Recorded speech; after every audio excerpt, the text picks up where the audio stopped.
As I was talking about the Aristotle, Plato theory of justice, and in that I briefed you about the three dominant uh, views of justice which was prevalent at that point of the time. And the first one was the traditionalist view of justice, which is stated by Cephalus and Polemarchus. So today, first we'll talk about this, and then another two views of the justice, and after that, this Plato. His Cephalus and his son Polemarchus. So you keep in the mind both the Cephalus and Polemarchus are the father and son. So Cephalus and his son is Polemarchus, representing the traditional view of justice, uh, which put forward that due observance of traditional morality is justice. If you are observing the traditional morality, due observance of traditional morality, it is justice in the context of this Cephalus and Polemarchus. So Cephalus says what? Justice is speaking the truth and paying one's debts to gods and friends. So, according to this Cephalus, if you are speaking the truth, that is justice, and you are paying one's debts to gods and friends. Suppose you have taken the money from someone and then you are returning it. That is also the justice. And if you are speaking the truth, and this is a justice according to Cephalus, which is the traditional view. And whereas his son Polemarchus stated justice is giving each man what is due to him. So basically, here, whatever is the share and which is due, that must be provided to the everyone. And he means the statement by Polemarchus that justice is giving each man what is due to him. And here, Polemarchus means that justice is doing good to friends and evil to enemies. So you are good to your friends and evil to your enemies. So basically, this is the example for this statement, which is given by the Polemarchus. And first of all, Plato identifies a contradiction in the definition of Polemarchus. And what is the definition given by the Polemarchus regarding the traditional view of justice? Mm, that is, the justice is giving each man what is due to him. So here, Plato is finding a contradiction in the definition of Polemarchus, and since justice is capable of doing two opposite things. So here, what the two opposite thing which Plato is talking about, which he identified in the definition of this Polemarchus. So Polemarchus stated, justice is giving each man what is due to him, and further on elaborating it, it's mentioned justice is doing good to friends and evil to enemy. So having the two opposite things.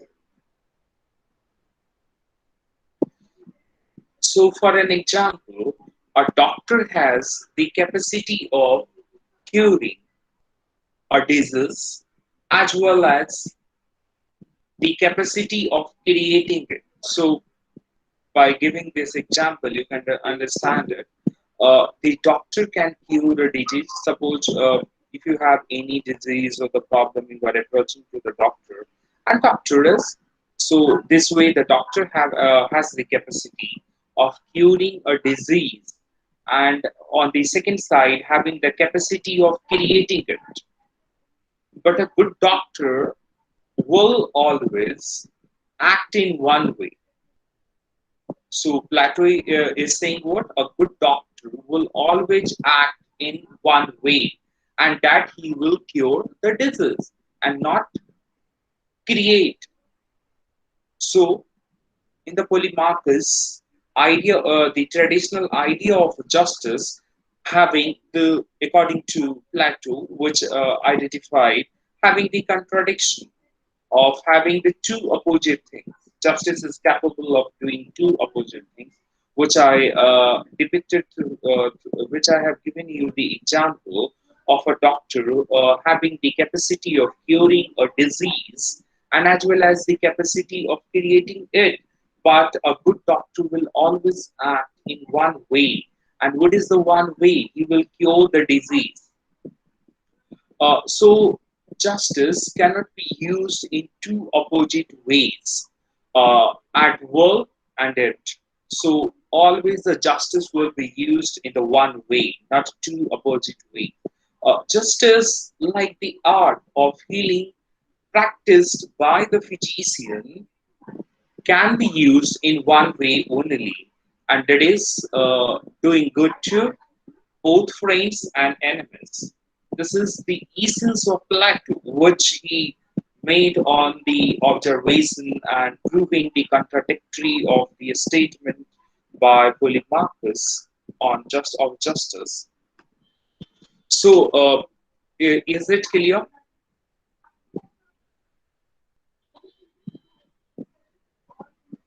Yes, is it clear?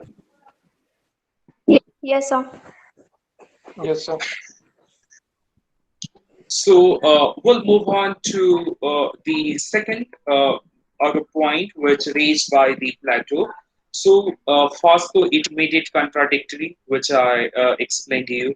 The second thing, Plato raises the doubt regarding what, how one can give the other man his proper share. So this is the problem. So how come?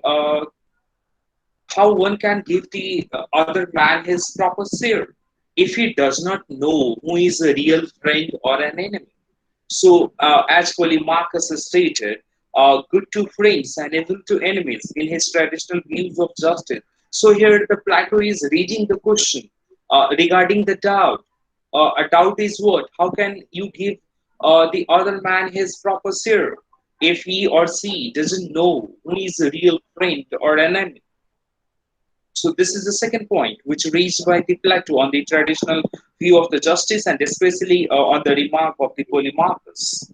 And third, even though we may do good to friends, it is not just to do evil to enemies. And the third point, which raised by the Plato, we may do good to the friends. This is very general. We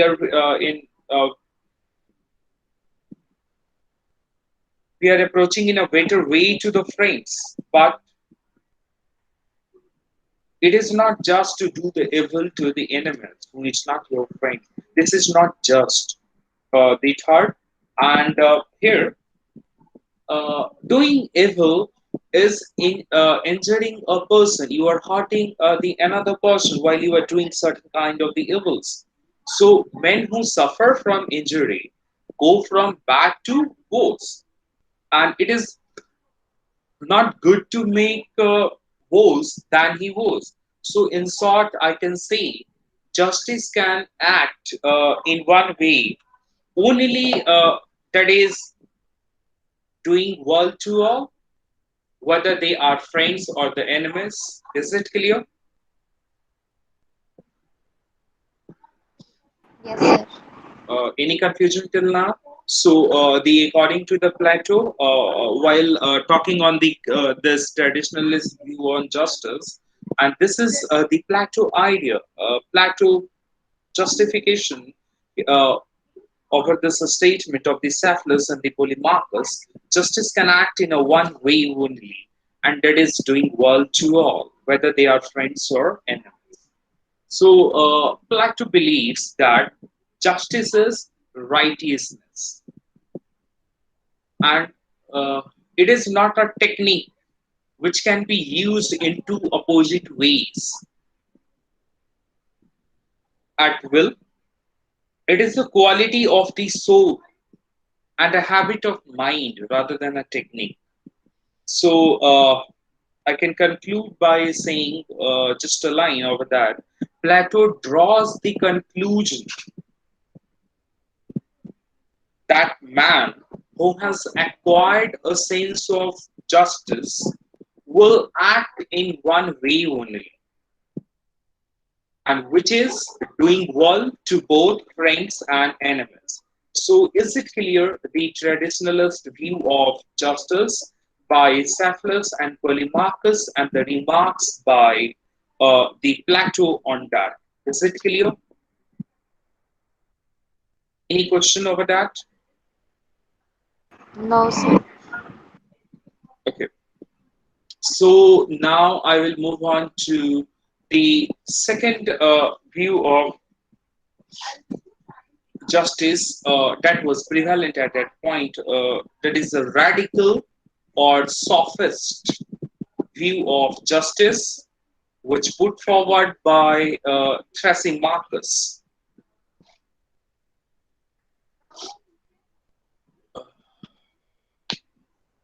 Plato uh, next examines the views of Thrasymachus, the spokesman of radical sophist. Thrasymachus takes up two positions again here. Thrasymachus takes up two positions, and first is justice is the interest of the stronger. So you must note it down the two positions which is taken up by the Thrasymachus. The first is justice is the interest of the stronger. We'll explain it. And second, just injustice is better than justice. Injustice is better than justice, and it is the real virtue. Injustice is better than justice, and it is the real virtue. So we'll go on to details over these two positions of Thrasymachus over the radical or the sophist view of justice.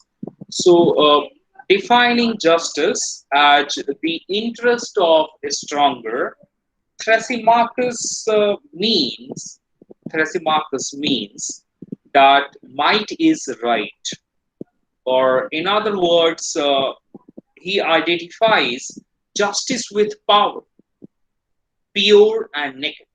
So, whomsoever is mightier and having the power will rule over that.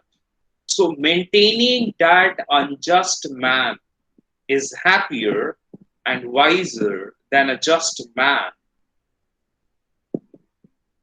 He inverts the ordinary sense of moral terms to correspond with the realities of political life.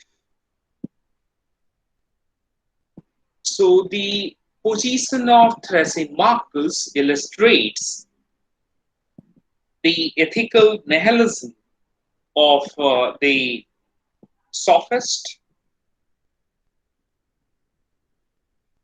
The standard of action of a man, the standard of action for a man living in a community is that of the ruler who wills and pursues his own good.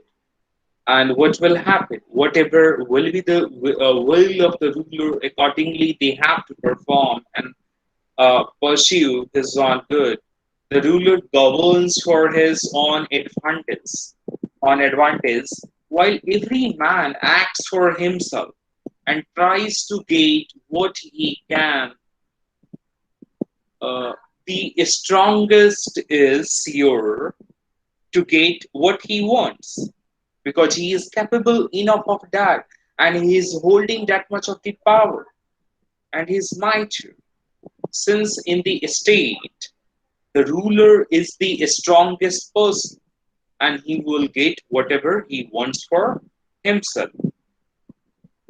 So the first statement is clear to everyone, which taken up by the Thrasymachus, that is, the justice is the interest of the stronger. Any question over this statement? Yes, sir. So we'll move on to the second statement, and second statement is what? Uh, the second position taken by Thrasymachus, that injustice is greater than justice. Injustice is greater than justice, and an unjust man is wiser than the just. So, what does it mean that injustice is greater than justice and an unjust man is wiser than just? So, the real standard of action for any sensible is to satisfy himself, and therefore injustice, not justice,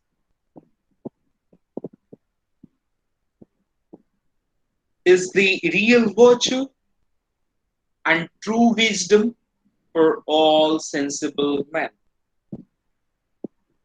Thrasymachus. Uh, Thrasymachus inverts that ordinary sense of moral terms in order to make them correspond to reality. So, what will happen? They will correspond it to reality. Here, Thrasymachus is a representative of the revolt of an awakened, self-conscious. He is a representative of the revolt of an awakened, self-conscious individuality against the traditional morality in which it has passively acquiesced. The new individuality finds what? The new individuality finds in traditional morality a limitation on its free play, having the restriction and the limitation. So the new individuality finds in this traditional morality a limitation on its free play. Through Thrasymachus, it expresses the new doctrine of justice that consists in obeying the authority wherever one must and in pleasing oneself wherever one can. So this was the two statement or the position of the Thrasymachus, while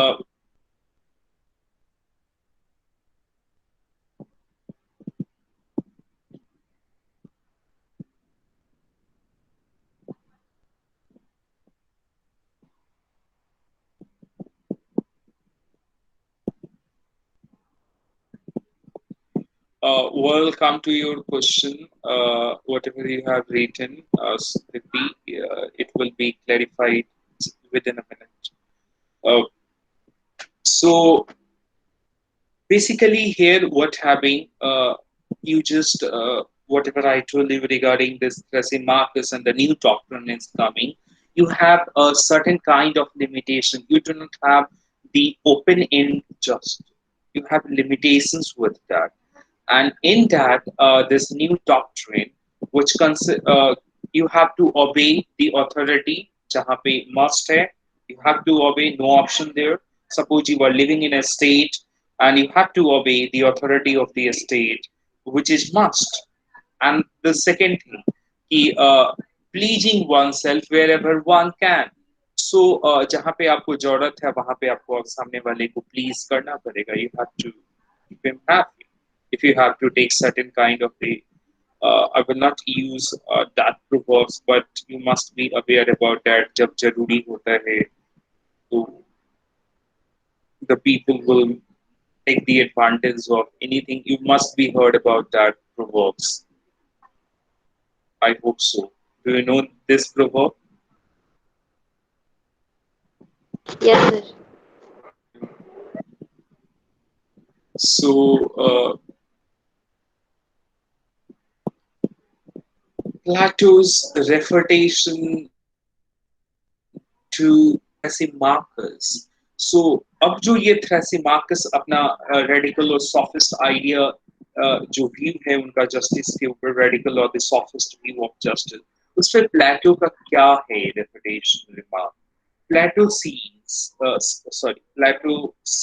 to expose the errors of this extreme, even anarchical individualism by urging a true conception of the nature of individuality. Plato takes up two positions of Thrasymachus and refutes them logically. He takes up uh, he first takes up the view that the ruler governs for his own advantage. The ruler is governing for their own advantage. So basically, here the Plato regards ruling as an art and compares it to the art of healing. So Plato here considering ruling as an art. If you are ruling over the people, ruling on or administering an state, it is an art. And Plato compares it to the art of healing, how to bring the justice and help the people to achieve, to lead a good life and their welfare measures. If, for an example, just a second.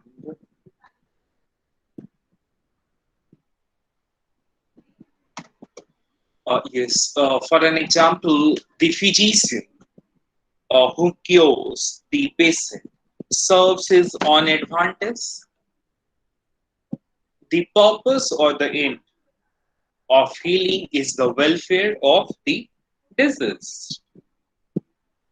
Similarly, the art of statesmanship has the welfare of the governed as its aim. The ruler, when he acts, when he acts as a ruler, aims at the well-being of the people committed to his care. Hence, uh, the ruler should be unselfish, like the physician in the practice of his art. The ruler may seek his own advantage by earning a wage for the work he does as a ruler. In this respect, he is like any other professional man. He does this not as a ruler, but as a wage earner. So Plato concludes that when the ruler seeks the welfare of the citizens, he seeks his own advantage. Plato, so we'll move on to the second statement of Thrasymachus. and the mark of Plato. So Plato takes up the second position of Thrasymachus and refutes it. The life of a man, the life of a just man, is better than of an unjust one. So we'll talk about that. The life of a just man is better than of an unjust one. This is the Plato. The Thrasymachus statement: the unjust man who does not observe limit and in process the other man's share is happy. So the one, the I'm talking about the statement of Thrasymachus, unjust who is unjust man who is not observing the limit and in crossing or violating the other person's share, and he is happy by doing that, overriding the share of other person. Plato proves this to be wrong, and he points out that there is honesty among a gang of robbers or any other band of evildoers. So प्लेटो यहाँ पे कहते हैं कि even जो gang है robbers का और ठगों का समूह उनमें भी ऑन ईमानदारी होती है या फिर किसी दूसरा बैंड जिस जो कि गलत काम करते हैं for they cannot act together and achieve their purpose if they injure one another. अगर वो अपने ही ग्रुप के लोगों को घायल करेंगे, हर्ट करेंगे, इंजर करेंगे, तो क्या होगा? वो अपने पर्पस को फुलफिल नहीं कर पाएंगे. They cannot act together and achieve their purpose if they injure one another. If they practice injustice among themselves, they will create dissensions and hatred. So this it is the evident that even among thieves, justice imparts harmony and friendship. आपने देखा होगा कि कुछ gangs होते हैं उनमें भी काफी अच्छी अलायंस होती है. They are working in a group and not they are working in coordinates. Then what will happen? Having the dispute, and then the other takes away the advantage. So thus, life of a just man is happier than of an unjust man. So, if you look onto the life of a just and unjust man, the life of just man is happier than of an unjust man. Having disposed of arguments of Thrasymachus, Plato proves that the life of a just man is happier uh, than that of unjust man. The just man is wise because he observes a limit in his dealing with others. He is knowing the limit. Where should I go until which extent and where should I stop? So when he does so, he does not engross the other man's deal. Robbers rob others and do not rob themselves. They observe a limit. Uh, this is the mark of wisdom, and it is the absence in the unjust man. Plato is saying this is the mark of wisdom, and it is absent in the unjust man because the latter does not observe the limit, and the unjust man is not observing the limit, and the just man is observing the limit. And this observing the limit is the mark of wisdom, which is present in the just man and absent in unjust man. Is it clear? Is it clear? Yes, sir. Lalam koi. I do not understand the robber example.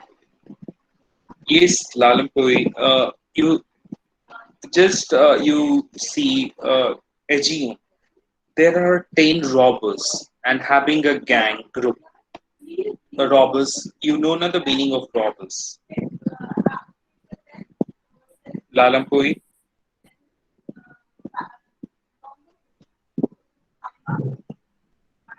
yes. So, or you can unmute yourself. Uh, what will happen if they will uh, not work in a group in consonance and honesty? Then what will happen? They split in the group and they are not going to rob each other. ऐसा नहीं है कि वो अपने group के किसी और को कि they will just hurt them and rob them. Do you know that? And they are knowing the limit. And if and just like that, I have given you the another example of the Fiji's. They have the capacity to cure the diseases and spread it. And how some of the doctors are stealing the kidneys. You know that. So they are not Yes, sir. knowing their limits. So this is the difference between just and unjust man. And so similarly, he is comparing with the ruler. Ruler is an art. Ruling is an art. Is it clear? And the rulers should be what? Should work for the welfare of the people. Is it clear? I have given you three examples over this statement. Is it clear, Lalapoy? Yes, sir.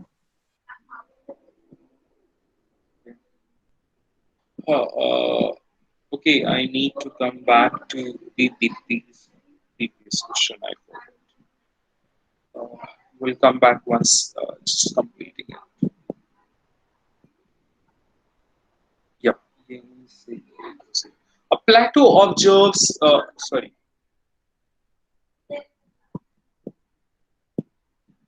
Plato also proves that a just man is also a happy man. When a man obtains virtue or excellence, he leads a good life and he thereby discharges his appointed function in life. Hence, the good life of a just man is a happy life. Plato proves this by an analogy. The virtue or excellence of an eye is clear vision. When a person sees clearly, we say that his vision is excellent. Thus, he appointed function of the eye is clear vision. Is it clear? जब आप देख पाते हैं clear. Similarly, the appointed function of our soul, the appointed function of the soul of man is what? To lead a good life, which I discussed and told you in the very first lecture of Plato while talking about his life. His ultimate goal of writing the Republic is to lead a good life in the Greek city state uh, and the I and achieving the justice. If the eyes has been deprived of its virtue, was that is the clear reason, it cannot function. Similarly, like that, the soul cannot discharge its function if it is deprived of its virtue, that is the good life. The virtue of good life is also called by the name of justice. The soul of a man that possesses justice is happy. Justice is a happier state than injustice, and a just man is happier than the unjust. Uh, Finally, Plato shows the shows that justice is not an external thing, but an indwelling spirit in the human nature. So Plato shows what justice is an indwelling spirit in human nature. It is the natural order of adjustment of the human soul. So, in just one line, I can say justice is grounded in human nature. Justice is grounded in human nature. This point later emerges when Plato counters the argument of Glaucon and Adeimantus when they are talking about the pragmatic view of justice. So, this radical and the sophist view of justice, by which put forwarded by this Thrasymachus and the Plato's, the refutation of that has been explained. Any question on this, or I will move on to the pragmatic view of Glaucon and Adeimantus. Okay. Any question?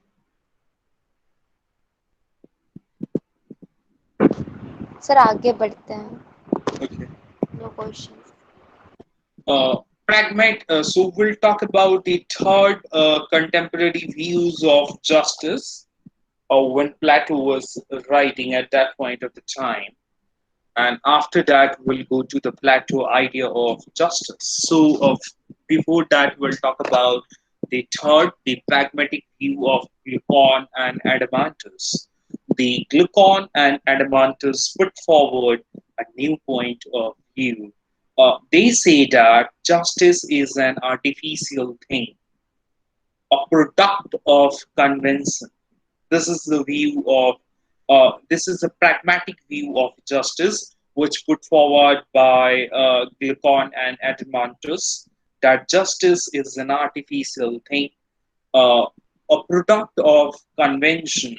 They used the thesis of social contract to drive home their point. In the state of nature, man suffered injustice without restraint. The weak found that they suffered more injustice than they could inflict. Whomsoever was the weak in the state of the nature suffered more injustice, and so they engaged into a contract among themselves not to commit injustice, and thus the code of justice is the result of such an artificial contract, and it is the product of convention. Thus the argument of Glaucon and Adeimantus is that justice is the necessity of the weak and is the consequence of the fear. So, what is the view of this pragmatic uh, that pragmatic idea of justice that which put forward by this Glaucon and Adeimantus, that justice is the necessity of the weak. Whomsoever are the weak, जो कमजोर हैं, उनके लिए justice जरूरी है, and it is the consequence of their fear. And ये justice क्या है? Consequence है किसका? उनके डर का, fear का. So, in other words, we can say man's nature has abandoned its real instinct for self satisfaction and has been in restraint by the force of law. The argument of Glaucon and Adeimantus is the inverse of Thrasymachus. Uh, Thrasymachus grounds justice on man's instinct for domination. So he is, for Thrasymachus, portraying the ground for justice on man's instinct for domination, whereas this Glaucon and Adeimantus do it on man's instinct for fear. Uh, the former argues that justice is the interest of the stronger. Former refers to this Thrasymachus, whereas the Glaucon and Adeimantus says that it is the necessity of the weaker. Is it clear to everyone?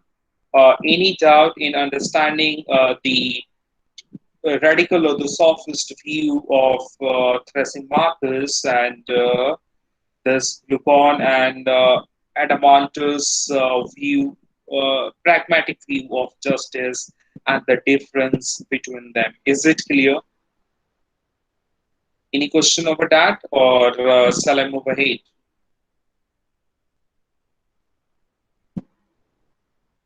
Raju, Pallavi? No question, sir. Okay. So now we'll move on to Plato's refutation of this Glaucon and Adeimantus. The main contention of Glaucon and Adeimantus is that justice is an external thing. Justice is an external thing because it is the product of a social contract, and you know what is the social contract already. You have studied in the political theory, and I explained you also. The Plato proves that justice is not external; it is grounded in nature itself. So Plato proves what? Justice is not external; it is grounded in human nature itself. It is a natural condition of the soul, and in other words, justice is internal. It is the inward grace dwelling in the consciousness of man, permeates his whole being. If Glaucon argument is accepted, justice will remain in the state only. It will not exist in the soul of man. It will vanish if the social contract is dissolved. But because it exists in the individual, it is internal. The state is individual writ large, that is, the larger copy of individual. Thus, uh, justice exists both in the individual and in the state. Plato uses the imagery of a small and large letters to drive home the point that justice exists both in the individual and in the state. Uh, if a short sighted man is asked to read a manuscript in large and small letters, he would prefer to read the copy in large letters. Justice is a manuscript, it is one and the same, but exists in two copies, and the one of this is larger and the other than the other. So, in other words, we can say it exists both in the state, which refers to the larger copy, and in the individual, refers to the smaller copy. So, this example is clear to everyone, as it exists on a larger scale and in a more visible fashion in the state. We can understand justice better by considering it in the state. Uh, Accordingly, Plato proposes to consider justice first as it exists in the state. Is it clear? So, tomorrow we'll talk about the Plato views, Plato's conception of justice. Sir कल छुट्टी है. ठीक है, कल से मतलब है जब भी नेक्स्ट क्लास होगा. Yeah, shall I give you some views about in 2 minutes? जल्दी Okay, बोलो. sir. Uh,